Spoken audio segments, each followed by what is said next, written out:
गुरुंश्चान् गीतार्थं वक्ष्यामि लेशतः समस्तगुणसम्पूर्णं सर्वदोषविवर्जितं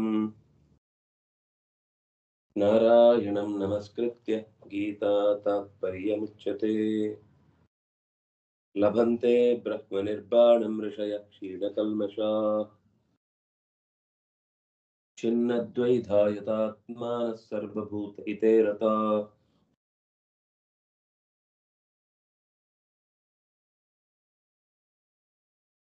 ಶರೀರವಿಲ್ಲದವನು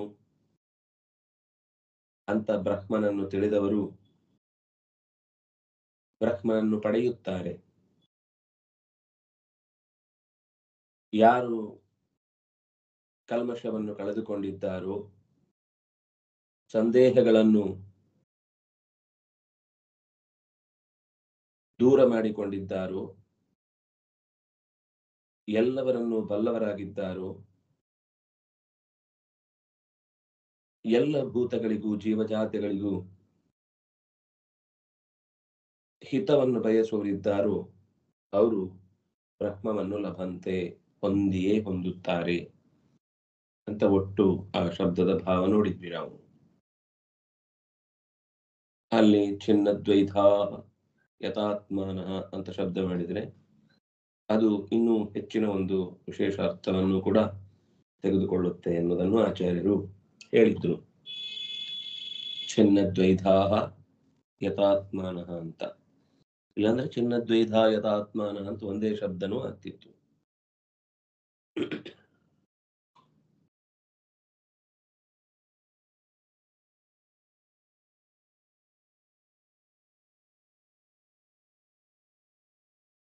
ಮನಸ್ಸು ಹುಚ್ಚದು, ಎಲ್ಲೆಲ್ಲೋ ಹೋಗಿ ನಿಲ್ಲುತ್ತೆ.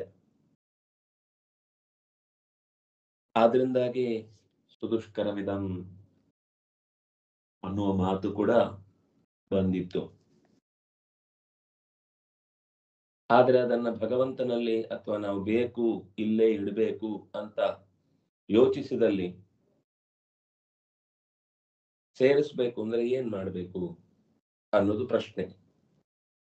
ಯಾಕಂದ್ರೆ ಎಂಥ ಸಾಧಕನಾದ್ರೂ ನೂರಾರು ಜನ್ಮಗಳ ಕಾಲ ಮಾಡಿದ ತಪಸ್ಸಿನ ಫಲವಾಗಿ ಭಗವಂತನ ದರ್ಶನ ಆಗುತ್ತೆ ಅನ್ನುವ ಮಾತಿರುವುದು.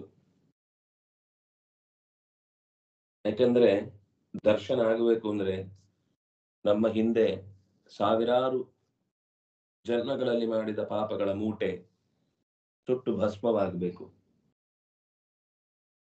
ಅಂತಹ ಎಲ್ಲಾ ತರದ ಜಿಡ್ಡು ಜಿಡ್ಡಾಗಿ ಅಂಟಿಕೊಂಡಿರುವ ಹೊಳೆಗಳನ್ನ ಕಳೆದು ತೊಳೆದು ಗ್ಲಾಸಿನ ಮನೆ ಹಾಗಾದ್ರೆ ಒಳಗೇನಿದೆ ಅನ್ನೋದನ್ನು ಚೆನ್ನಾಗಿ ನೋಡ್ಬೋದು. ಅಂದ್ರೆ ಸ್ವಚ್ಛಂದವಾದ ಪಾರದರ್ಶಕವಾದ ಮನೆಯಂತೆ ಮನಸ್ಸು ತಿಳಿಗೊಳ್ಳಬೇಕು. ಆಗ ಆ ಮನೆಯಲ್ಲಿ ಬಂದು ಭಗವಂತ ಕೂಡ್ತಾನೆ. ಕೂತಿದ್ದು ನಮಗೂ ಗೊತ್ತಾಗುತ್ತೆ, ಅಷ್ಟು ಕೂತಿರ್ತಾನೆ, ಒಳಗೆ ಇದ್ದಾನೆ, ಕೂಡ್ತಾನೆ ಅನ್ನೋದು ನಮಗೊಂದು ಭಾಷೆಯ ಶಬ್ದದ ಪ್ರಯೋಗ ಅಷ್ಟೇ. ಅವನಿಗೆ ಗೊತ್ತಾಗುತ್ತೆ, ಅವನಿದ್ದೇ ಇರ್ತಾನೆ ಎಲ್ಲ ಕಡೆ, ಅವನು ಸರ್ವ ವ್ಯಾಪ್ತವನು. ಆದ್ರೆ ಪಡೆಯುತ್ತಾನೆ ಅನ್ನೋದರ ತಾತ್ಪರ್ಯ ಅವನಿಗೆ ನನಗೆ ಭಗವಂತನ ಸಂಪರ್ಕ ನಿರಂತರ ಇದೆ ಅನ್ನೋದು ಅರ್ಥ ಆಗುವ ಹೊತ್ತದು. ಯಾಕಂದ್ರೆ ಪಾಪ ಎಷ್ಟಿರುತ್ತೋ ಅಷ್ಟಷ್ಟು ಜ್ಞಾನ ಕಮ್ಮಿ ಆಗ್ತಾ ಹೋಗುತ್ತೆ, ಅಥವಾ ಜ್ಞಾನ ಕಮ್ಮಿ ಇರುವುದರಿಂದ ಪಾಪ ಅಷ್ಟು ಅವನನ್ನು ಆಟ ಆಡಿಸುತ್ತೆ. ಏನ್ ಸುಲಭದ ಕೆಲಸನ ಪಾಪ ಕಳ್ಕೊಳ್ಳೋದೊಂದು? ಸುಲಭದ ಕೆಲಸ ಅಂತೂ ಅಲ್ಲ. ನಿಜವಾಗಿ ಅದರ ಭಾರವನ್ನ ಯಥಾವತ್ತಾಗಿ ಬಿಟ್ರೆ ನಾವು ಹೊರಲಿಕ್ಕೆ ಸಾಧ್ಯ ಇಲ್ಲ, ಅಷ್ಟು ಪಾಪಗಳ ರಾಶಿ ಇದೆ. ಆದ್ರೆ ಅದು ಭೌತಿಕ ವಸ್ತುವಿನ ಹಾಗೆ ಭಾರವಾದದ್ದು ಅಂತ ಯಾರಿಗೂ ಗೊತ್ತಾಗುದಿಲ್ಲ. ಆದ್ರಿಂದ ನಾವೆಲ್ಲರೂ ಕೂಡ ಹೊತ್ತು ತಿರುಗ್ತಾ ಇದ್ದೇವೆ, ಗೊತ್ತಿಲ್ಲ ಎಷ್ಟಿದೆ ಅಂತ. ಈ ಭಾರ ಗೊತ್ತಾಗಿದ್ರೆ ನಮ್ಮ ಪಾಪ ಜಾಸ್ತಿ ಆಗಿದೆ ಅಂತ ಆ ಹೊರೆಯ ತಡೆಯಲಾಗದ ವೇದನೆ ನಮಗೆ ಪಾಪದ ಹೆಚ್ಚಳವನ್ನ ಅಭಿಪ್ರಾಯ ಪಡುತ್ತಿತ್ತು.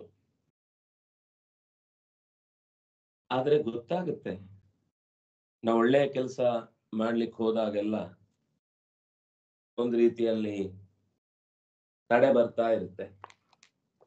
ಅಥವಾ ಇನ್ನೊಂದ್ ಕಡೆ ಒಳ್ಳೇದೇನಾದ್ರೂ ಇದೆ ಅಂದ್ರೆ ಅದನ್ನು ಗ್ರಹಿಸ್ಲಿಕ್ಕೆ ಆಗಲ್ಲ.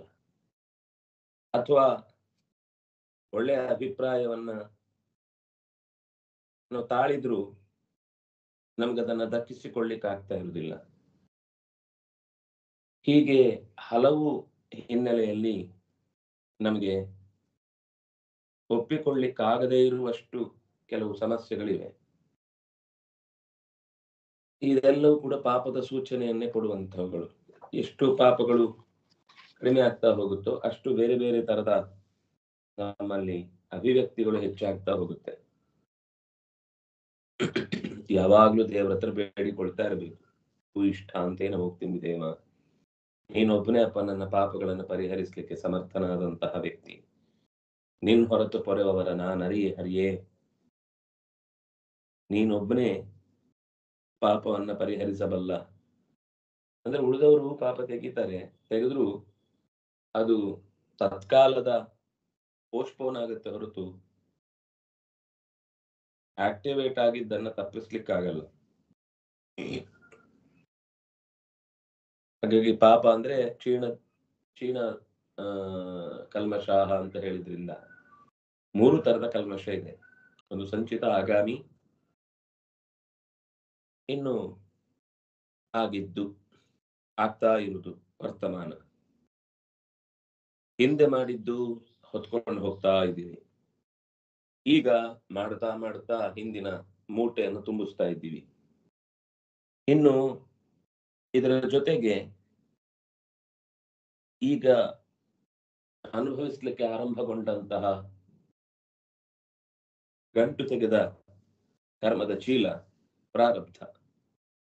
ಹಾಗಾಗಿ 3 ರೀತಿಯ ಪಾಪಗಳನ್ನೂ ಕಳೆದುಕೊಳ್ಳುವವರಾದರೆ ಆಗ ಕ್ಷೀಣ ಕಲ್ಮಶಾಹ ಆಯ್ತು. ಪಾಪ ಏನು? ಭಗವನ್ನಾಮ ಸ್ಮರಣೆಯಿಂದ ನಿರಂತರ ಎಷ್ಟು ಸಾಧ್ಯವೋ ಅಷ್ಟು ಭಗವತ್ ಪ್ರಜ್ಞೆಯಿಂದ ಕೂಡಿದ ಕಾರ್ಯಗಳನ್ನು ಮಾಡ್ತಾ ಇರುವುದರಿಂದ ಪಾಪಗಳ ಸಂಖ್ಯೆ, ಪಾಪಗಳ ರಾಶಿ ಅದು ಪ್ರಾಮಾಣಿಕವಾಗಿ ಮಾಡಿದ್ರೆ ಸುಡ್ಲಿಕ್ಕೆ ಬಹಳ ಹೊತ್ತಿಲ್ಲ. ಯಾವಾಗ ನಾವು ಪ್ರಾಮಾಣಿಕತೆ ವಿಷಯದಲ್ಲಿ ಅಂದ್ರೆ ಪೂರ್ತಿ ಪ್ರಜ್ಞಾವಂತರಾಗುವುದಿಲ್ವೋ ಆವಾಗ ಅದು ನಮ್ಮನ್ನು ಚೆನ್ನಾಗಿ ಆಟ ಆಡಿಸುತ್ತೆ. ಆದ್ರಿಂದ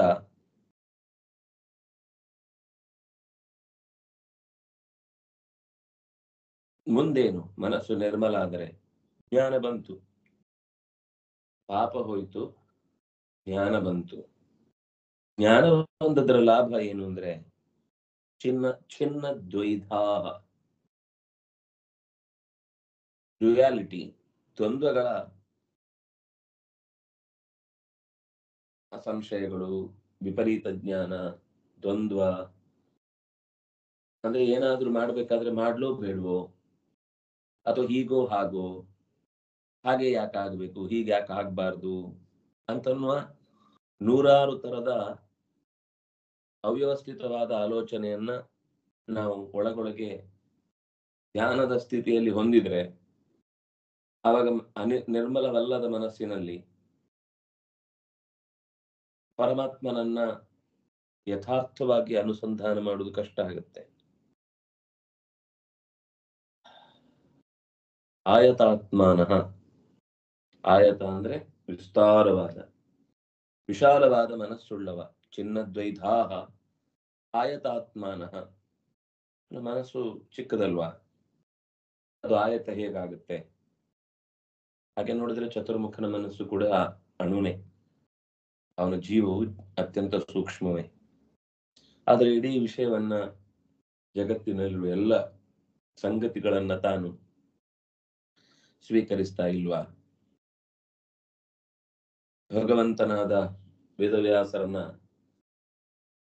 ಪ್ರಾರ್ಥನೆ ಮಾಡುವಾಗ್ಲೂ ಕೂಡ ನಮೋಸ್ತುತೆ ವ್ಯಾಸ ವಿಶಾಲ ಬುದ್ಧೇ ಅಂತ ಕರೀತಾರೆ. ಅದರ ಅರ್ಥ ತಿಳಿದವನು, ಹೆಚ್ಚು ಜ್ಞಾನವನ್ನ ಸಂಪಾದಿಸಿದವನು ಅಂತ ಅರ್ಥ. ಚಿನ್ನದ್ವೈಧರು ಅಂತಂದ್ರೆ ಸಂಶಯವನ್ನ ಕಳ್ಕೊಂಡವರು, ವಿಪರೀತ ಜ್ಞಾನವನ್ನು ದೂರೀಕರಿಸಿದವರು. ಮನಸ್ಸು ಭಗವಂತನ ಹತ್ತಿರಕ್ಕೆ ಸಾಗಿದ ಹಾಗೆ ಅದು ಎಕ್ಸ್ಪ್ಯಾಂಡ್ ಆಗ್ತಾ ಹೋಗುತ್ತೆ. ಎಷ್ಟು ಭಗವಂತನಿಂದ ದೂರ ಆಗುತ್ತೋ ಅಷ್ಟು ಮುದ್ದೆ ಮುದ್ದೆ ಮುದ್ದೆ ಮುದ್ದೆಯಾಗಿ ಕೈಯೊಳಗೆ ಸೇರ್ಕೊಂಡ್ಬಿಡುತ್ತೆ. ಭಗವಂತನ ಹತ್ರ ಬಂದ ಹಾಗೆ ಅದು ಅರಳುವುದು ಜಾಸ್ತಿ, ಅರಳಿ ಅರಳಿ ಅರಳಿ ಮನಸ್ಸಿರುವಷ್ಟೇ ಇರುವುದು, ಇದ್ದ ಮನಸ್ಸೇ ಅರಳುವುದು, ಇದ್ದ ಹಾಲೆ ಉಕ್ಕುವುದು ಅನ್ನೋ ಹಾಗೆ. ಇದರಿಂದ ಅವರವರ ಯೋಗ್ಯತೆಗೆ ತಕ್ಕಂತೆ ಅರಳಿದ ಮನಸ್ಸುಳ್ಳವರಾದಾಗ ಆಯತಾತ್ಮಾನಃ ಅಂತಂದ್ರೆ ಪಾಪವನ್ನು ಕಳ್ಕೊಂಡಿರ್ತಾರೆ, ಗೊಂದಲಗಳು ಕಮ್ಮಿ ಆಗಿರುತ್ತೆ, ಹೆಚ್ಚಿನ ವಿಷಯವನ್ನು ಪರಿಗ್ರಹಿಸಲಿಕ್ಕೆ ಬೇಕಿರುವ ಕುತೂಹಲ ಮತ್ತು ಹೆಚ್ಚಿನ ವಿಷಯಗಳನ್ನು ಗ್ರಹಿಸುವ ಸಾಮರ್ಥ್ಯ ಆ ಮನಸ್ಸಿಗೆ ಬಂದಿರುತ್ತೆ. ಹೀಗಾಗಿ ಕ್ಷೀಣ ಪಾಪಾಹ ಮಹಜ್ಞಾನಾಹ ಜಾಯಂತೆ ಗತ ಸಂಶಯಾಹ ಅಂತ ಒಂದು ಮಾತನ್ನ ವೇದವ್ಯಾಸರು ಕೂಡ ಹೇಳಿದ್ದಿದೆ. ಪಾಪಗಳನ್ನು ಕಳೆದುಕೊಂಡಂತೆ ಹೆಚ್ಚಿನ ಅರಿವನ್ನ ಪಡೆದವರಾಗಿ ಎಲ್ಲವನ್ನು ಕೂಡ ಕಳ್ಕೊಳ್ತಾರೆ ಅಂತ. ಈ ಚಿನ್ನದ್ವೈಧ ಯಥಾತ್ಮಾನಃ ಅನ್ನೋದು ಎರಡು ತುಣುಕು ಮಾಡಿದಾಗ ಯಥಾತ್ಮಾನಃ ಅಂತ ಬಿಡಿಸಿಕೊಂಡ್ರೆ, ಹಿಂದೆ ನಾವು ಆಯತಾತ್ಮನಃ ಅಂತ ಬಿಡಿಸಿಕೊಂಡ್ವಿ. ಆಯತಾತ್ಮಾನಃ ಅನ್ನೋದನ್ನ ಯಥಾತ್ಮಾನಃ ಅಂತ ಪ್ರಯತ್ನ ಪಟ್ಟದ್ದನ್ನು ಗಮನಿಸುವ ಶಬ್ದವಾಗಿ ಅದು ತೆರ್ಕೊಳ್ಳುತ್ತೆ. ಚಿತ್ತವನ್ನು ಬಿತ್ತರಿಸುವಾಗ ಹಿಡಿತದಲ್ಲಿ ಇಟ್ಟುಕೊಂಡವರು ಅಂತ, ಎಲ್ಲೆಲ್ಲೋ ವಿಸ್ತಾರ ಆಗ್ಲಿಕ್ಕೆ ಬಿಡದವರು.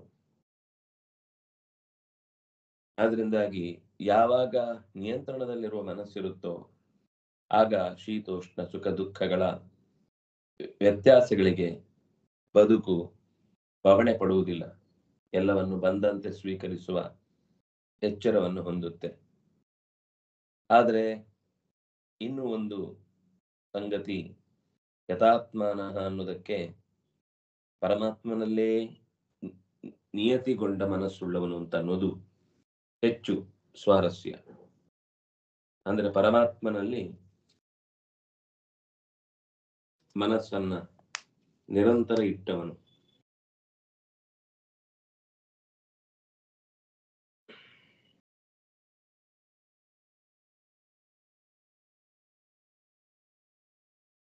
ಛಿದ್ಯಂತೆ ಸರ್ವ ಸಂಶಯಾಃ ಕ್ಷೀಯಂತೆ ಚಾಸ್ಯ ಕರ್ಮಾಣಿ ತಸ್ಮಿನ್ ದೃಷ್ಟೇ ಪರಾವರೇ ಅನ್ನುವಲ್ಲಿ ವೇದದ ಉಪನಿಷತ್ತಿನ ಸಾಲು ಕೂಡ ಜ್ಞಾನ ಬರುವಾಗ ಅಜ್ಞಾನದ ಅವ್ಯವಸ್ಥೆ ಕತ್ತರಿಸಿ ಹೋಗುತ್ತೆ. ಶೀತೋಷ್ಣ ಸುಖ ದುಃಖಗಳ ಕತ್ತರಿಸುವಿಕೆ ಅನ್ನೋದಕ್ಕಿಂತ ಹೆಚ್ಚು ಮನಸ್ಸನ್ನು ನಿಗ್ರಹಿಸುವುದರಿಂದ ಆ ಜ್ಞಾನ ಪಡೆದ ಶಕ್ತಿಗೆ ಅಜ್ಞಾನವನ್ನು ಕಳೆಯುವ ಸಾಮರ್ಥ್ಯ ಬರುತ್ತೆ ಅನ್ನೋದು ಇಲ್ಲಿ ಬಂದ ಅರ್ಥ.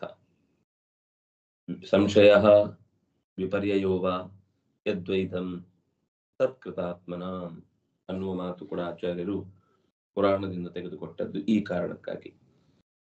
ಎರಡು ಉಳ್ಳವನು, ಅಕೃತಾತ್ಮನಃ ಮನಸ್ಸಿನ ಮೇಲೆ ಹಿಡಿತ ಇಲ್ಲದವನು.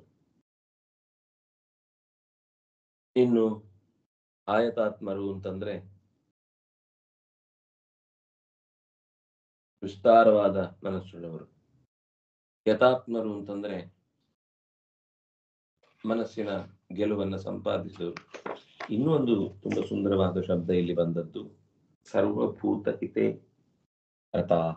ಇದು ತುಂಬಾ ಒಳ್ಳೆ ಕ್ವಾಲಿಟಿಯನ್ನು ಹೇಳುವ ಶಬ್ದ. ಸರ್ವಭೂತಗಳಿಗೂ ಹಿತವನ್ನು ಬಯಸುವ ಮನಸ್ಥಿತಿ ಇದು. ಹಿಂದೆ ಶುನಿಚೈವ ಶ್ವಪಾಕೇಚ ಪಂಡಿತಾ ಸಮದರ್ಶಿನಃ ಅನ್ನುವಲ್ಲಿ ಈ ಅಭಿಪ್ರಾಯದಿಂದಲೇನೆ ಆ ಭಗವತ್ ಪ್ರಜ್ಞೆಯನ್ನ ಅವನು ಎಷ್ಟು ವಿಸ್ತೃತವಾಗಿ ಇಟ್ಟುಕೊಂಡಿರ್ತಾನೆ ಅನ್ನೋದನ್ನ ಸೂಚಿಸ್ಲಿಕ್ಕೆ ಬಂದ ಶಬ್ದ. ಆದ್ರಿಂದ ಎಲ್ಲ ಭೂತಗಳಿಗೂ ಒಳಿತಾಗಲಿ, ಲೋಕಕ್ಕೆ ಹಿತವಾಗಲಿ, ಸರ್ವೇಪಿ ಸುಖಿನಃ ಸಂತು ಸರ್ವೇ ಸಂತು ನಿರಾಮಯಾಃ ಸರ್ವೇ ಭದ್ರಾಣಿ ಪಶ್ಯಂತು ಮಾ ಕಶ್ಚಿತ್ ದುಃಖ ಭಾಗ್ ಭವೇತ್. ಇದು ಸರ್ವಭೂತ ಹಿತೇರ ತತ್ವದ ಭಾವ. ಆದ್ರೆ ಇನ್ನೊಂದು ಮಧ್ಯ ಪ್ರಶ್ನೆ ಬರುತ್ತೆ, ಏನು ಅಂದ್ರೆ ಎಲ್ಲ ಭೂತಗಳಿಗೂ ಒಳ್ಳೇದಾಗ್ಲಿ ಅಂದ್ರೆ ದುಷ್ಟರಿಗೂ ಒಳ್ಳೇದಾಗ್ಲಿ ಅಂತಾನೆ ನಾವು ಚಿಂತನೆ ಮಾಡ್ಬೇಕಾ ಅಂತ. ಆಗ ಹೌದು, ಶಿಕ್ಷೆಯನ್ನ ಪಡುವ ಯೋಗ್ಯ ಉಳ್ಳವನಿಗೆ ಶಿಕ್ಷೆ ಆಗ್ಬೇಕು ಅನ್ನೋದೇ ಅವನಿಗೆ ಒಳ್ಳೇದು. ಆ ಅರ್ಥದಲ್ಲಿ ಒಳ್ಳೇದನ್ನು ಚಿಂತಿಸ್ಬೇಕು ಹೊರತು ಅವನು ತಪ್ಪು ಮಾಡಿದ್ರು ಅವನನ್ನು ಶಿಕ್ಷೆಯಿಂದ ಬಿಡುಗಡೆ ಮಾಡಿ ಅಂತ ಕೇಳುವುದಲ್ಲ. ನಮ್ಮ ಪ್ರಾರ್ಥನೆ ತಪ್ಪಿತಸ್ಥನಿಗೆ ಶಿಕ್ಷೆ ಆಗಲಿ, ಸರಿಯಾದ ದಾರಿಯನ್ನ ಹಿಡಿದವನಿಗೆ ಒಳಿತಾಗಲಿ ಅಂತ. ಹಾಗಾಗಿ ಭೂತಿ ಸರ್ವಭೂತ ಹಿತ ಅಂತ ಕೇಳಿದ್ದು. ಭೂತಿ ಅಂದ್ರೆ ಎತ್ತರಕ್ಕೆ ಇರೋದು, ಸಾತ್ವಿಕ ಸ್ವಭಾವ ಅಂದ್ರೆ ಸಾಮಾನ್ಯ. ಸರ್ವಭೂತ ಅಂದ್ರೆ ಸರ್ವ ಸಜ್ಜನರಿಗೂ ಹಿತವನ್ನು ಮಾಡುವವನು ಅಂತ ಅರ್ಥ, ಶಬ್ದವನ್ನ ಸರಿಯಾಗಿ ಬಿಡಿಸಿದೆ. ಯಾಕೆಂದ್ರೆ ಒಬ್ಬೊಬ್ರು ಒಂದೊಂದ್ ತರ ಎತ್ತರಕ್ಕೆ ಇರ್ತಾರೆ. ಇನ್ನೊಬ್ರು ಕಾಲು ಎಳೆದು ಏರ್ತಾರೆ, ಇನ್ನೊಬ್ರು ಅವ್ರು ಏರಿ ಇರ್ತಾರೆ. ಇಬ್ಬರಿಗೂ ಒಳ್ಳೇದಾಗ್ಲಿ ಅಂತ ನಾವು ಕೇಳುವ ಹಾಗಿಲ್ಲ. ಧರ್ಮಸ್ಯ ವಿಜಯೋ ಭೂಯಾತ್ ಅಧರ್ಮಸ್ಯ ಪರಾಭವ. ಸದ್ಭಾವನಾ ಪ್ರಾಣಭೃತಾನ್ ಸದ್ಭಾವನಾ ಭೂಯಾತ್ ವಿಶ್ವಸ್ಯ ಮಂಗಲಂ.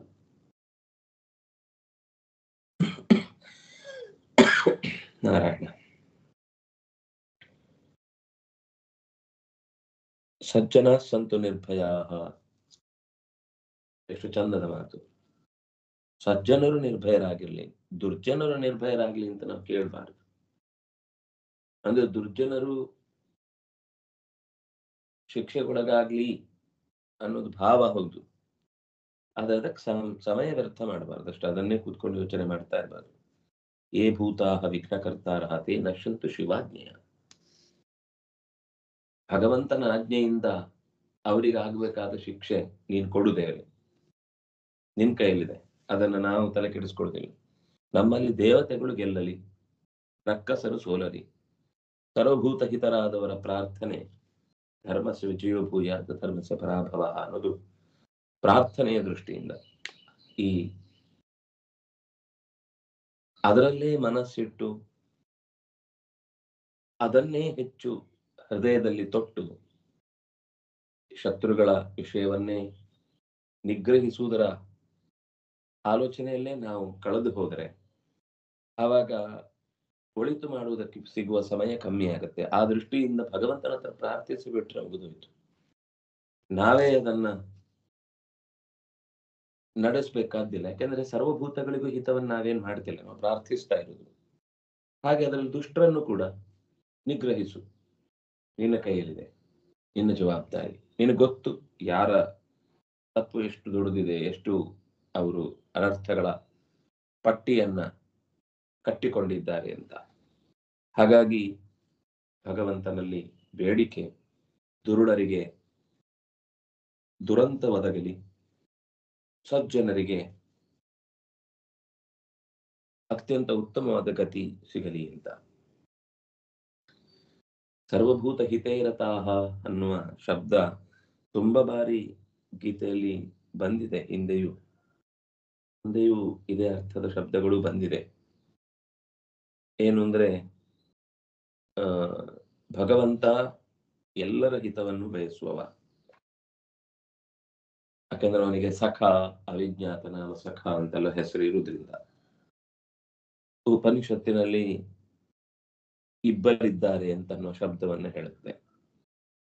ದ್ವಾ ಸುಪರ್ಣ ಸಯುಜ ಸಖಾಯ ಸಯುಜೌ ಸಖಾಯೌ ಅಂತ. ಜೊತೆಗಿರುವ ಗೆಳೆಯರಿಬ್ಬರು, ಒಬ್ಬ ಗೆಳೆಯ ಅಂತ ಸ್ವೀಕರಿಸ್ತಾನೆ, ಇನ್ನೊಬ್ಬ ಗೆಳೆಯ ಅನ್ನೋದನ್ನು ಮರೆತಿರ್ತಾನೆ. ಒಂದೇ ಮರದಲ್ಲಿ ನೇತು ಬಿದ್ದವರು. ಮತ್ತು ಭಗವಂತನಿಗೆ ವಿಶೇಷವಾಗಿ ಪುರೋಹಿತ ಅನ್ನೋ ಶಬ್ದ ಇರುವುದರಿಂದ ಪುರೋಹಿತಂ ಅಗ್ನಿಂ ಈಳೆ, ಪುರ ಅಂದ್ರೆ ಶರೀರ, ಎಲ್ಲರ ಪುರ. ಅದರಿಂದಾಗಿ ಆ ಪುರಗಳಿಗೆ ಸಹಾಯವನ್ನು ಒದಗಿಸುವನು, ಹಿತವನ್ನು ಬಯಸುವನು ಪುರೋಹಿತ. ಮೊದಲೇ ಬರಬಹುದಾದ ಸಂದೇಹಗಳನ್ನ ಪರಿಹರಿಸುವ ಜ್ಞಾನಿ ಪುರೋಹಿತ ಅಂದ್ರೆ. ಮೊದಲೇ ಬರಬಹುದಾದ ಆಪತ್ತುಗಳನ್ನ ಪರಿಹರಿಸುವುದಕ್ಕೆ ಬೇಕಿರುವ ಸಿದ್ಧತೆಗಳನ್ನು ಮಾಡಿಕೊಡುವಂತಹ ಯಜಮಾನನ ತೊಡಕುಗಳನ್ನೆಲ್ಲ ತಡಕಿ ಕೊಡವಿ ಅವನನ್ನ ಜಾಗೃತಿಗೊಳಿಸುವಂತಹ ವ್ಯಕ್ತಿತ್ವ ಇರೋನು ಪುರೋಹಿತ. ಹೀಗೆ ನಾವು ಪುರೋಹಿತರು ಅಂತಹ ಭಗವಂತನನ್ನ ಕಂಡಂತೆ ಭಿನ್ನ ಭಿನ್ನವಾದ ಸ್ವಭಾವಗಳುಳ್ಳಂತಹ ಜೀವರಿಗೆ ನಮಗೆ ಎಲ್ಲರಿಗೂ ನ್ಯಾಯ ಒದಗಿಸುವ ಹಾಗೆ ಬದುಕುವುದು ಕಷ್ಟ. ಆದ್ರೆ ಸರ್ವಭೂತ ಹಿತನಾದ ನಾವು ಎಲ್ರಿಗೂ ಹಿತ ಮಾಡ್ಲಿಕ್ಕೆ ಆಗುದಿಲ್ಲ. ತುಂಬಾ ಚೆನ್ನಾಗಿದೆ ಈ ಅರ್ಥ. ನಾವೆಲ್ಲರಿಗೂ ಹಿತ ಮಾಡ್ಲಿಕ್ಕೆ ಆಗುದಿಲ್ಲ, ಆದ್ರೆ ಎಲ್ಲರಿಗೂ ಹಿತ ಮಾಡುವ, ಅವರವರಿಗೆ ಏನ್ ಬೇಕೋ ಹಿತ ಆ ಹಿತವನ್ನು ಮಾಡುವ ಪುರೋಹಿತ ಅದು ಭಗವಂತ. ಅವನಲ್ಲಿ ರಥ. ಅವನನ್ನು ಉಪಾಸನೆ ಮಾಡುವಾಗ ಎಲ್ಲ ಭೂತಗಳ ಬೆಳವಣಿಗೆಗೂ ಕಾರಣವಾಗಿ ಅದು ಯಾವ ರೀತಿ ಬೆಳಿಬೇಕೋ ಆ ರೀತಿ. ಕೆಲವು ದುರಂತಗಳ ಬೆಳವಣಿಗೆನೆ ಇಷ್ಟಪಡುತ್ತೆ, ಪಾಪ ಸಂಚಯ ಮಾಡುವುದೇ ಅದರ ಬೆಳವಣಿಗೆ ಆಗಿರುತ್ತೆ, ಅಲ್ಲಿ ಅದನ್ನು ಮಾಡಿಸ್ತಾನೆ. ಇನ್ನು ಕೆಲವರಿಗೆ ಬೆಳವಣಿಗೆಯಲ್ಲಿ ಏನು ಆಸಕ್ತಿ ಇರುವುದಿಲ್ಲ, ಅಲ್ಲಲ್ಲಿಗೆ ಅಡ್ಜಸ್ಟ್ಮೆಂಟ್ ಆದ್ರೆ ಅಲ್ಲಿ ಅವರನ್ನು ಅದೇ ಹಿತ ಅಂತ ಬಯಸಿದವರಿಗೆ ಅದನ್ನೇ ಒದಗಿಸ್ತಾ ಹೋಗ್ತಾರೆ. ಹೀಗೆ ಈ 4 ವಿಷಯಗಳು ಬಂತು. ಕ್ಷೀರಕಲ್ಮಷಾಃ ಚಿನ್ನದ್ವೈತಾಃ ಯಥಾತ್ಮಾನಃ ಸರ್ವಭೂತ ಹಿತೈರತಾಃ. ಯಾರು ಇವರೆಲ್ಲ? ಋಷಯಃ, ತಿಳುವಳಿಕೆ ಉಳ್ಳವರು ಅಂತ. ಋಷಜ್ಞಾನಿ ಅಂತ ಧಾತು. ಋಷಃ ಅಸ್ಯ ಅಸ್ತಿ ಇತಿ ಋಷಿಃ. ಋಷಃ ಅಂತಂದ್ರೆ ಅರಿವು, ಸ್ಪಷ್ಟವಾದ ಅರಿವು, ಭಗವಂತನ ಸ್ಪಷ್ಟವಾದ ಅರಿವು. ಅಂದ್ರೆ ಇಲ್ಲಿ ಓಡಾಡುವವರು ಅಂತನೂ ಅರ್ಥ, ಒಂದು ಕಡೆ ನೆಲೆ ನಿಲ್ಲದವರು ಅಂತನೂ ಆಗುತ್ತೆ. ಸನ್ಯಾಸಿಗಳು ಅಂತನೂ ಒಂದು ಕಡೆಯಿಂದ ಅರ್ಥ ಮಾಡಬಹುದು. ಆದ್ರೆ ಸನ್ಯಾಸಿಗಳೇ ಆಗಬೇಕು ಅನ್ನೋ ಹಠ, ಹುಚ್ಚು, ಹಾಗೇನು ಹೇಳಬೇಕಾದ ಅಗತ್ಯ ಇಲ್ಲ. ಆದ್ರಿಂದಾಗಿ ಯಾಕೆಂದ್ರೆ ಧನ್ಯೋ ಗೃಹಸ್ಥಾಶ್ರಮಿ ಅಂತ ಹೇಳಿದ ಮಾತುಗಳು ಕೂಡ ಅತ್ಯಂತ ಸ್ಪಷ್ಟವಾಗಿ ವೇದಗಳಲ್ಲೂ ಕೂಡ ಇನ್ನೊಬ್ಬರಿಗೆ ಹಂಚಿ ತಿನ್ನುವ ಅಭ್ಯಾಸ ಇದ್ದವನಿಗೇನೆ ಬಿಡುಗಡೆಯ ದಾರಿ, ನನಗೇ ಎಲ್ಲ ಬೇಕು ಅಂತ ಯಾರು ಸ್ವಾರ್ಥಿ ಆಗ್ಬಿಡುತ್ತಾನೋ ಅವನು ಭಗವಂತನಿಗೆ ಮೆಚ್ಚುಗೆ ಆಗಲ್ಲ. ಯೋ ಭುಂಕ್ತೇಸ್ತೇನ ಏವ ಸಹ. ದೇವರ ಗುಣಗಳನ್ನ ಕದ್ದು ಬದುಕುವವನು ಹೇಗೆ ಪಾಪಿಯೋ, ಇನ್ನೊಬ್ಬರ ಸ್ವತ್ತನ್ನ ತನಗೆ ಅಂತ ಉಪಯೋಗಿಸುವವನು ಪಾಪಿನೇ. ಹಾಗಾಗಿ ಋಷಿ ಅಂತಂದ್ರೆ ತಿಳುವಳಿಕೆ ಉಳ್ಳವನು ಅಂತ ಸರಿಯಾಗಿ ಹೆಚ್ಚು ಕೂಡುವ ಅರ್ಥ. ಹಾಗಾಗಿ ಜೀವ ಪರಮಾತ್ಮನಂತೆಯೇ ನಿರ್ಬಾಣನಾಗ್ತಾನೆ. ಹಾಗಾಗಿ ಭಗವಂತ ನಿರ್ಬಾಣ, ಅವನಿಗೆ ಶರೀರ ಇಲ್ಲ ಅಂತ ಉಪಾಸನೆ ಮಾಡಿದರೆ ನಿರ್ಬಾಣಂ ಬ್ರಹ್ಮ ಲಭಂತೆ, ತಾನು ಕೂಡ ನಿರ್ಬಾಣನಾಗಿ ಭಗವಂತನನ್ನ ಪಡೀತಾನೆ ಅನ್ನುವುದು ಒಂದು ಅರ್ಥ. ನಿರ್ಬಾಣನಾದ ಭಗವಂತನನ್ನ ಪಡೀತಾನೆ ಅಂತ ಇನ್ನೊಂದು ಅರ್ಥ. ತುಂಬಾ ನಿರ್ಬಾಣ ಶಬ್ದದ ಉದ್ದೇಶ ಅಲ್ಲಿ ಕೊಟ್ಟಿರುವುದು ಜೀವರಿಗೂ ಪರಮಾತ್ಮನಿಗಿರುವ ಸಾಧರ್ಮ್ಯ ಏನು ಅಂದ್ರೆ ಅವನಿಗೂ ಬಾಣ ಇಲ್ಲ, ಇವನಿಗೂ ಬಾಣ ಇಲ್ಲ. ಭೌತಿಕ ಬಯಕೆಗಳನ್ನ ಅಪೇಕ್ಷಿಸುವಂತಹ ಮನಸ್ಥಿತಿಯನ್ನ ಅವನಿಗಿಲ್ಲ, ಇವನು ಕಳ್ಕೊಳ್ತಾನೆ ಅವನ ಅನುಗ್ರಹದಿಂದ, ಅವನ ಉಪಾಸನೆಯಿಂದ. ಹೀಗೆ ಇಷ್ಟು ಆ ಶ್ಲೋಕದ ಪದಗಳಲ್ಲಿ ಕಂಡ ಇನ್ನಷ್ಟು ಬಿಡಿಸಿದ ಅರ್ಥ.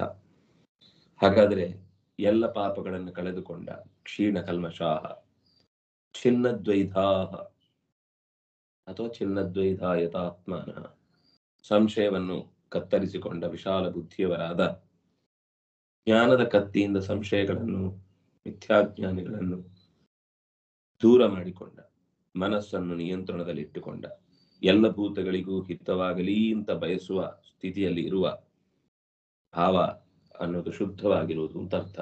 ಸರ್ವಭೂತ ಹಿತೈರತ ಅಂದ್ರೆ, ಅಥವಾ ಸರ್ವಭೂತಗಳಲ್ಲಿ ಹಿತವನ್ನೇ ಬಯಸುವ ಭಗವಂತನಲ್ಲಿ, ಹಿತಚಿಂತಕನಾದ ಭಗವಂತನಲ್ಲಿ ಮನಸ್ಸನ್ನು ನೆಟ್ಟವ, ಭಕ್ತಿಯನ್ನು ತೊಟ್ಟ ಋಷಿಗಳು ನಿರ್ಬಾಣಂ, ಪ್ರಾಕೃತ ಶರೀರದಿಂದ ಹೊರಬಂದ ಆನಂದಮಯವಾದ ಶರೀರದಲ್ಲಿರುವ ಬ್ರಹ್ಮನನ್ನು ಲಭಂತೆ, ಹೊಂದುತ್ತಾರೆ. ಕಾಮಕ್ರೋಧ ವಿಯುಕ್ತಾನಾಂ ಯತೀನಾಂ ಯತಚೇತಸಾಂ ಅಭಿತೋ ಬ್ರಹ್ಮ ನಿರ್ಬಾಣಂ. ಮತ್ತೆ ನಿರ್ಬಾಣ ಶಬ್ದ ಬಂತು ನೋಡಿ. ವರ್ತತೆ ವಿದಿತಾತ್ಮನಾಂ, ತುಂಬಾ ಚಂದದ ಮಾತು. ಮತ್ತೆ ಕಾಮಕ್ರೋಧ ವಿಯುಕ್ತಾನಾಂ, ಯಾರು ಯತಿಗಳು, ಯಥಾತ್ಮಾನಃ ಅಂತ ಶಬ್ದ ಬಂತು. ಯಾರು ಯತಿಗಳು? ಯಥಾತ್ಮಾನಃ ಕೆ? ಯತಚೇತಸಾನ್, ಪ್ರಯತ್ನಶೀಲರಾಗಿರಬೇಕಾದದ್ದು ಕಾಮಕ್ರೋಧಗಳಿಂದ ವಿಯುಕ್ತರಾದ. ಬಹಳ ಬಹಳ ಕಷ್ಟದ ಸಂಗತಿ ಈ ಶಬ್ದ. ನಮ್ಗೆ ಏನಾದ್ರೂ ತೊಂದರೆ ಆದರೆ ಆ ತೊಂದರೆಯನ್ನ ಪರಿಹರಿಸಿಕೊಳ್ಳುವುದಕ್ಕೆ ನಾವು ಪ್ರಯತ್ನ ಪಡುವುದಿದ್ದೇ ಇದೆ. ಆದ್ರೆ ಆ ಪ್ರಯತ್ನ ಪಡುವ ಸಮಯದಲ್ಲಿ ಆ ಕಾಮದಿಂದ ಕ್ರೋಧದಿಂದ ಕೂಡಿದವರಾಗಿ ಶತ್ರುತ್ವವನ್ನು ಸಾಧಿಸಿದರೆ ವ್ಯಕ್ತಿಗಳ ಮೇಲೆ ಯುಕ್ತಿ ಇಲ್ಲದೆ ಕೋಪ ಮಾಡಿಕೊಂಡ್ರೆ ಆವಾಗ ನಮ್ಮ ಬಲ ಕುಂಠಿತವಾಗುತ್ತೆ. ಬಯಕೆ ಸಿಟ್ಟುಗಳನ್ನು ಬಿಟ್ಟಂತಹ ಯತಿಗಳಿಗೆ, ಯತಚೇತಸಾನ್, ಪ್ರಯತ್ನಶೀಲರಾಗಿ ಮನಸ್ಸನ್ನು ಗೆದ್ದವರಿಗೆ. ಯತಿಗಳು ಅಂದ್ರೆ ಪ್ರಯತ್ನಶೀಲರು, ಯತಚೇತಸ್ಕರು ಅಂತಂದ್ರೆ ಆ ಪ್ರಯತ್ನದಿಂದ ಮನಸ್ಸನ್ನ ನಿಯಂತ್ರಣಕ್ಕೆ ತಂದವರು. ಮತ್ತೆ ಎಲ್ಲೆಡೆಯೂ ಯಾವತ್ತಿಗೂ ಪ್ರಾಕೃತ ಶರೀರವಿಲ್ಲದ, ಭೌತಿಕ ಬಲೆಯಿಂದ ಬಳಲದ ಪರಮಾತ್ಮನಿದ್ದಾನೆ. ಆ ತತ್ವವು ಯಾವಾಗಲೂ ಎಲ್ಲೆಡೆಯೂ ನಮ್ಮನ್ನು ಆವರಿಸಿಕೊಂಡಿದೆ ಅಂತ ಯಾರು ಚಿಂತಿಸ್ತಾನೋ ಅಂಥವನಿಗೆ ಪರಮಾತ್ಮನ ವರ್ತತೆ, ಬ್ರಹ್ಮ ವರ್ತತೆ, ಅವನ ಹತ್ತಿರ ಪರಮಾತ್ಮ ನಿಲ್ತಾನೆ ಅಂತ ಅರ್ಥ. ಅಥವಾ ಅವನ ಒಳಗೆ ಭಗವಂತ ಕಾಣಿಸ್ತಾನೆ ಅಂತ ಅರ್ಥ. ಇದ್ದಾನೆ, ಕಾಣಿಸ್ತಾನೆ. ಭಗವಂತ ಯಾವತ್ತಿಗೂ ಇದ್ದಾನೆ, ಅವನು ಒಂದು ಕಡೆ ಇರುವುದು ಇನ್ನೊಂದು ಕಡೆ ಇಲ್ಲ ಅಂತ. ಈ ತರ ನಮ್ಮ ದುಸ್ಥಿತಿ ಆತನಿಗಿಲ್ಲ. ಭಗವಂತನ ಸ್ಮರಣೆ ಯಾರು ನಿರಂತರ ಮಾಡುತ್ತಿರ್ತಾರೆ ಆಮೇಲೆ ಅವನು ಮತ್ತೆ ಸ್ಮರಣೆ ಮಾಡಬೇಕಾಗಿಲ್ಲ. ಗಾಡಿ ಚೆನ್ನಾಗಿ ಬಿಡುವುದು ಅಭ್ಯಾಸ ಆಗೋ ತನಕ ಎಡಗೈದು ಏನು ಇಟ್ಕೋಬೇಕು, ಬಲಗೈದು ಎಕ್ಸಲೇಟರ್ ಹೆಂಗ್ ಕೊಡ್ಬೇಕು, ಕಾಲಿದ್ ಹೇಗೆ ಒತ್ತಬೇಕು, ಕನ್ನಡಿ ಯಾವಾಗ ನೋಡ್ಬೇಕು, ಹಾರ್ನ್ ಯಾವಾಗ ಒತ್ತಬೇಕು, ಎಲ್ಲ ಟೆನ್ಷನ್. ಒಮ್ಮೆ ಅಭ್ಯಾಸ ಆಯ್ತಾ ಆಮೇಲೆ ತನ್ನಿಂತಾನೆ ನಡೀತಾ ಹೋಗ್ತಾ ಇರುತ್ತೆ. ಆಮೇಲೆ ದುಃಖದ ಪರಿಸ್ಥಿತಿಯೇ ಇಲ್ಲ. ಬೇರೆ ಯೋಚನೆಯ ನಡುವೆಯೂ ಕೂಡ ಮನಸ್ಸು ಒಂದು ಕಡೆ ಅಲರ್ಟ್ ಆಗಿ ಕನ್ನಡಿ ನೋಡುತ್ತೆ, ಬ್ರೇಕ್ ಹಾಕುತ್ತೆ, ಮುಂದೆ ಹೋಗುತ್ತೆ. ಹೀಗೆ ಭಗವಂತನ ಭಕ್ತಿಯೂ ಕೂಡ ಎಲ್ಲದರ ಜೊತೆಗೆ ಹೇಗೊಂದು ಅವೇರ್ನೆಸ್ ಅನ್ನೋದು ಗಾಡಿ ಬಿಡುವಾಗ ಕೊನೆಯ ತನಕವೂ ಕೂಡ ಎಷ್ಟೋ ದಾರಿಯಲ್ಲಿರುವ ವಸ್ತುಗಳನ್ನು ನೋಡ್ತೇವೆ, ಆದ್ರೆ ಬ್ಯಾಲೆನ್ಸ್ ಆಗ್ಬೇಕು ಅನ್ನೋದರ ಒಂದು ಯೋಚನೆ ಹೇಗೆ ಮನಸ್ಸಿನಲ್ಲಿ ಅತ್ಯಂತ ಸಹಜವಾಗಿ ಅದು ಜೀವದ ಗತಿಯ ಜೊತೆಗೆ, ವಾಹನದ ಪ್ರಯಾಣದ ಜೊತೆಗೆ ಎಲ್ಲೂ ಮೈ ಮರೆಯಲ್ಲ. ಒಂದು ಕ್ಷಣ ಮೈ ಮರ್ತರೆ ಗಾಡಿ ಪಲ್ಟಿ ಬಿದ್ದೋಗುತ್ತೆ. ಹಾಗಾಗಿ ನಾವು ಪ್ರತಿ ಕ್ಷಣವೂ ಎಚ್ಚರದಲ್ಲಿರ್ತೇವೆ, ಆದ್ರೆ ನಮ್ಮ ಉಳಿದ ಕೆಲಸಗಳನ್ನ ಮಾಡಿಕೊಳ್ಳುವಂತಹ ಎಚ್ಚರಿಕೆ ನಮಗಿದ್ದೇ ಇರುತ್ತೆ. ಆ ರೀತಿಯ ಒಂದು ದೃಷ್ಟಿಯನ್ನ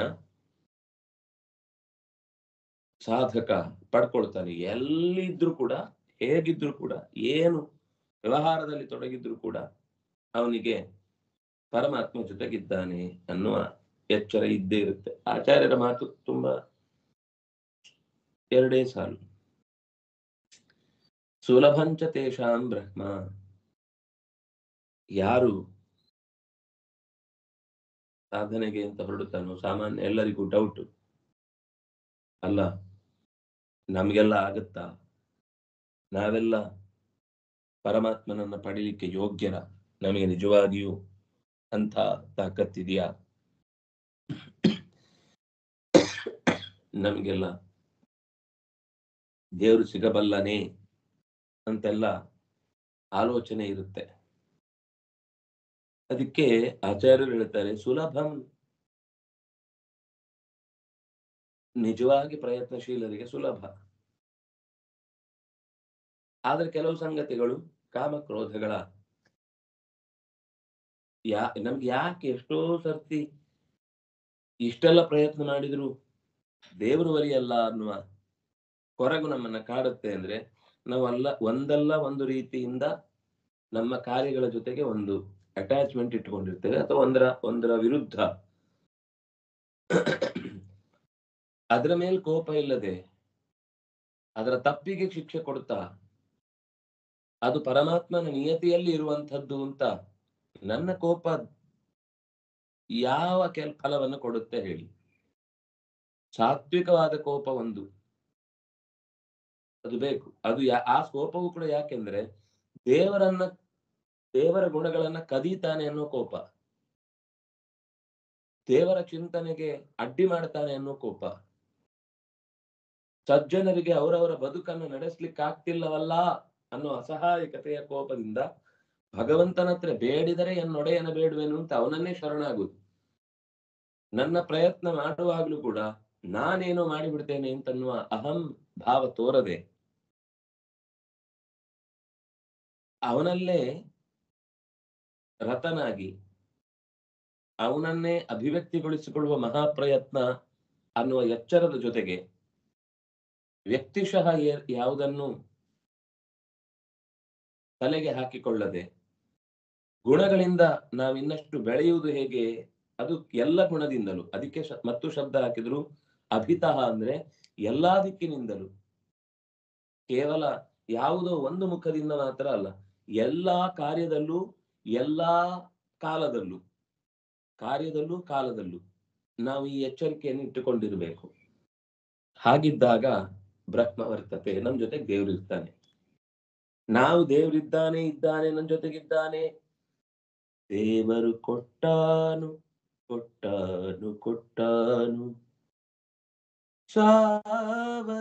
ಸಾವಧಾನದಿರು ಮನವೇ. ಎಷ್ಟು ಚಂದದ ಭಾವವನ್ನು ತುಂಬುತ್ತೆ. ಸ್ವಲ್ಪ ಸಮಾಧಾನದಿಂದಿರು, ಅವಹಿತ ಮನಾಹ ಭವ, ಸ್ವಲ್ಪ ಜಾಗೃತೆಯಿಂದ ಇರು.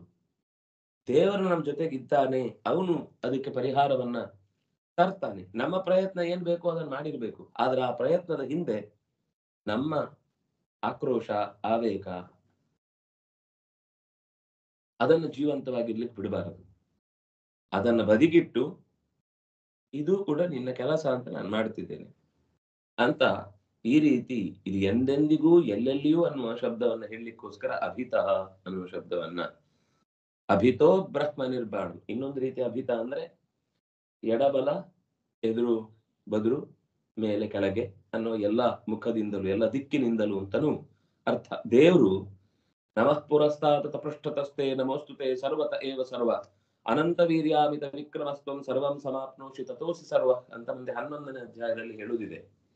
ಅಥವಾ ಅಗ್ರತೋ ನಾರಸಿಂಹಶ್ಚ ಪೃಷ್ಠತೋ ಗೋಪಿನಂದನ ಉಭಯೋ ಪಾರ್ಶ್ವಯೋ ರಾಸ್ತಾನ್ ಸಶರೌ ರಾಮಲಕ್ಷ್ಮಣವು. ಈ ಎಲ್ಲ ನಾವು ಪ್ರಾರ್ಥನೆ ಮಾಡುವ ಉದ್ದೇಶ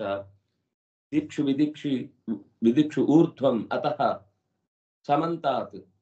ನರಸಿಂಹನನ್ನ ಪ್ರಾರ್ಥನೆ ಮಾಡುವಾಗ ದಿಕ್ಕು ವಿದಿಕ್ಕುಗಳಲ್ಲಿ ಮೇಲೆ ಕೆಳಗೆ ಎಲ್ಲ ದಿಕ್ಕಿನಲ್ಲೂ ನಿನ್ನ ಆಯುಧಗಳನ್ನು ಹಿಡಿದ ನರಸಿಂಹ ರೂಪದಿಂದ ನನ್ನೆಡೆಗೆ ಬರಬಹುದಾದ ಎಲ್ಲ ಪಾಪಗಳ ಕೊಳೆಯ ದೊಡ್ಡ ಪರಿವಾರವನ್ನ ಕತ್ತರಿಸಿ ತೆಗೆಯುವ ಶಕ್ತಿಯಾಗಿ ನೀನು ಆಯುಧ ಹಿಡಿದು ನಿಲ್ಲು ಭಗವಂತ ಅಂತ ಕೇಳಿಕೊಂಡು ನಮ್ಮನ್ನ ರಕ್ಷಿಸಿಕೊಳ್ಳುವ, ಅವನಿಗೆ ಶರಣಾಗಿ ನಮ್ಮನ್ನ ಒಪ್ಪಿಸಿಕೊಳ್ಳುವ ಭಾವ ಇದ್ದಾಗ ಅದು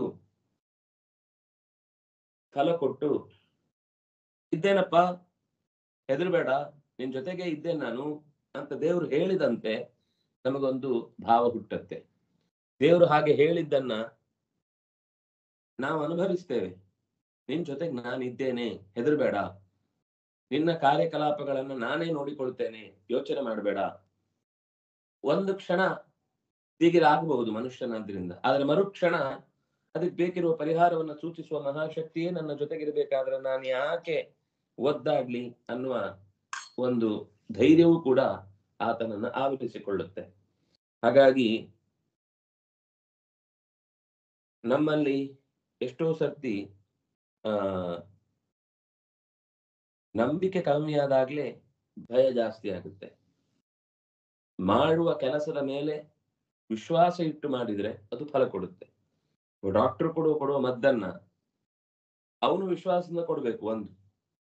ಎರಡನೇದು ಇವನು ವಿಶ್ವಾಸ ತಗೊಳ್ಬೇಕು. ದೇವರು ಮತ್ತೆ ವಿಶ್ವಾಸ ಇಟ್ಟು ನಮ್ಮನ್ನು ರಕ್ಷಿಸುವುದು ಅನ್ನೋದಕ್ಕೆ ಮಾತೇ ಇಲ್ಲ. ನಾವು ಲೋಕದ ವಿಷಯದಿಂದ ನಾನು ಎರಡೂ ಕಡೆ ಅಂತ ಹೇಳಿದ್ದು. ಮದ್ದು ತೆಗೆದುಕೊಳ್ಳುವ ಸಂಸಾರದ ತಾಪತ್ರಯದಿಂದ ಪಾರಾಗಬೇಕೆಂದು ಬಯಸಿದವನಿಗೆ ಸರ್ವ ಪಾಪ ಪರಿಹಾರಕವಾದ ಹರಿ ಎನ್ನುವ ನಾಮವನ್ನ ಭುಜಿಸುವವಗೆ ಈ ನಾಮ ನನ್ನ ದುರಿತಗಳ ಪರ್ವತವನ್ನೇ ತರಿದು ಹಾಕುತ್ತೆ ಅನ್ನೋ ವಿಶ್ವಾಸ ಇದ್ದಾಗ ಖಂಡಿತ ಬ್ರಹ್ಮ ಅವನ ಜೊತೆಗೆ ಬರ್ತತೆ ಇದ್ದೇ ಇದೆ. ಹಾಗಾದ್ರೆ ಅಲ್ಲಿ ಬಂದ ಶಬ್ದ ನಿರ್ಬಾಣಂ ವರ್ತತೆ ಅಂತ. ಅಪ್ರಾಕೃತವಾದ ಶರೀರವುಳ್ಳ ಭಗವಂತ ನಮ್ಮ ಜೊತೆಗಿದ್ದಾನೆ ಅಂತ. 3 ವಿಧಗಳ ಪಾಪಗಳ ನಾಶ, ವಿಪರೀತ ಜ್ಞಾನದ ಕಳೆದುಕೊಳ್ಳುವಿಕೆ, ಅಂತರಂಗದ ನಿಯಂತ್ರಣ, ಎಲ್ಲ ಭೂತಗಳಲ್ಲೂ ಭಗವಂತ ಇದ್ದಾನೆ ಎನ್ನುವ ಎಚ್ಚರಿಕೆಯ ಭಕ್ತಿ, ಈ ಗುಣಗಳಿಂದ ಕೂಡಿದವನು ಭಗವಂತನನ್ನು ಪಡೆಯುತ್ತಾನೆ ಅಂತ ಹಿಂದಿನ ಮಾತಿಗೆ ಮತ್ತೆ ಒಂದು ಜೋಡಿಕೆಯಾದ ಪದ ಕಾಮಕ್ರೋಧ ವಿಯುಕ್ತಾನ. ಈ ಎಚ್ಚರದಲ್ಲಿರುವ ಭಕ್ತ ಏನು ಪ್ರಾರ್ಥಿಸಿದ್ರು ಭಗವಂತ ನಡೆಸಿಕೊಡ್ತಾ ಹೋಗ್ತಾನೆ.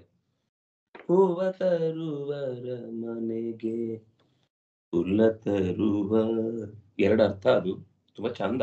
ಒಂದು ಪ್ರಶ್ನೆ, ಒಂದು ಉತ್ತರ. ಹೂವ ತರುವರ ಮನೆಗೆ ಅವನು ಹುಲ್ ತಂದು ಕೊಡ್ತಾನ ಅಂದ್ರೆ ಫಲವನ್ನ ಅಷ್ಟು ಕಮ್ಮಿ ಕೊಡ್ತಾನ ಅಂತ ಒಂದು. ಇನ್ನೊಂದು, ಯಾರು ಅವನಿಗೆ ಹೂ ಅಂತ ತಂದ್ಕೊಡ್ತಾರೆ ಅವ್ರ ಮನೆಗೆ ಹುಲ್ಲನ್ನು ಬೇಕಾದ್ರೂ ದೇವರು ತಂದು ಕೊಡ್ತಾನೆ. ಅಷ್ಟು ಭಗವಂತ ಅವನ ಆತ್ಮೀಯನಾಗ್ತಾನೆ. ನಮ್ಮನೆ ಕೆಲಸದ ಆಳಾಗಿ ಅವನು ಜೊತೆಗಿರ್ತಾನೆ. ಇದಕ್ಕೆ ಸಾಕ್ಷಿ ಇದೆ ವಾಮನ ಸಾಕು. ಬಲಿ ಶರಣಾದ ಅನ್ನುವ ಮಾತಿಗೆ ಅವನ ಮನೆಯ ಬಾಗಿಲು ಕಾಯುವ ಸ್ಥಿತಿಗೆ ಬಂದು ನಿಂತ. ಅವನಿಗೆ ಅಲ್ಲಿಯೇ ಅಷ್ಟೈಶ್ವರ್ಯವನ್ನು ತಂದು ಕೊಟ್ಟ. ಅವನು ಹುಲ್ಲು ತಂದು ಕೊಡ್ಲಿಲ್ಲ, ಅವನಿಗೆ ರಸಾತಲದ ಸಮಸ್ತ ಆಡಳಿತವನ್ನೇ ಒದಗಿಸಿದ. ಅವನದಲ್ಲದನ್ನ ಕಿತ್ಕೊಂಡ ಅವನ ಕೈಯಿಂದ. ಆದ್ರೆ ಸಂಪದ್ಭರಿತವಾದ ಉನ್ನತವಾದ ವೈಭವಯುತವಾದ ರಾಷ್ಟ್ರವನ್ನ, ಲೋಕವನ್ನೇ ಅವನಿಗೆ ಒದಗಿಸಿ ಅದರ ಕಾವಲು ತಾನೇ ಕಾದ. ಹಾಗಾಗಿ ಭಗವಂತ ಒಲಿದ ಅಂದ್ರೆ ನಾವು ಮತ್ತೆ ಪ್ರಶ್ನೆ ಮಾಡ್ಲಿಕ್ಕೆ ನಮ್ಮ ಹತ್ರ ಅವಕಾಶ ಇಲ್ಲ ಅನ್ನುವಷ್ಟು ಎತ್ತರದ ಸೌಖ್ಯವನ್ನ ನಾವು ಅನುಭವಿಸ್ತೇವೆ ಅನ್ನೋದು ಒಟ್ಟು ಆ ಪದಗಳಿಂದ ಬಂದ ಸಂಗತಿ. ಸ್ವಲ್ಪ ವಿಷಯಗಳನ್ನ ಮತ್ತೆ ನಾಳೆಯ ಚಿಂತನೆಯಲ್ಲಿ ಅನುಸಂಧಾನ ಮಾಡೋಣ ಅಂತ ಹೇಳ್ತಾ, ಕಾಯೇನ ವಾಚ ಮನಸ ಇಂದ್ರಿಯರ್ವ ಬುದ್ಧಿಯ ಆತ್ಮನಾವ ಅನುಸೃತ ಸ್ವಭಾವ ಕರೋಮಿ ಯತ್ ಸಕಲಂ ಪರಸ್ಮೈ ನಾರಾಯಣಾಯಿತಿ ಸಮರ್ಪಯಾಮಿ. ಶ್ರೀಕೃಷ್ಣ ಅರ್ಪಿತಮಸ್ತು. ನಾಳೆ ಪಾಡ್ಯ, ನಾಳಿದ್ದು ಶ್ರೀ ಹರಿಪ್ರಿಯ ರಾಮ್.